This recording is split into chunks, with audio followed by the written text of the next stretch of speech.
বিশ্বনবীর স্ত্রী সাওদা এসে বলে, নবী, আমি আপনার কুমারী বউ আয়েশার ঘরে তরকারি নিয়ে গিয়েছিলাম, ঝোল নিয়ে গিয়েছিলাম। তরকারি দেওয়ার পরে আপনার স্ত্রী রেগে বলে, তরকারি দিলা কেন? আমি কি তরকারি রাঁধতে পারি না? রাগের চোটে তরকারির ঝোল নিয়ে, পায়েস নিয়ে আমার গালের মধ্যে মাখিয়ে দিয়েছে আপনার বউ। আপনি তো শ্রেষ্ঠ বিচারক, ও নবী বিচার করে দেন। মা আয়েশাকে ডেকে পাঠালেন।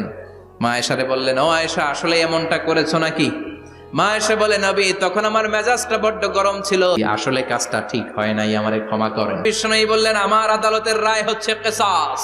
সাউদাকে যেমনি তুমি পায়েস মাখিয়ে দিয়েছ, সাউদাও পায়েসের বাটি থেকে কিছু পায়েস নিয়ে আয়েশার গালে মাখো। সাউদাও বিশ্বনবীর রায় অনুযায়ী বাটি থেকে পায়েসের ঝোল নিয়ে মা আয়েশার গালের মধ্যে মেখে দিলেন। মা আয়েশা কি আর করবেন, হেসে দিলেন।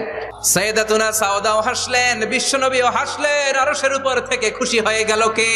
আল্লাহ।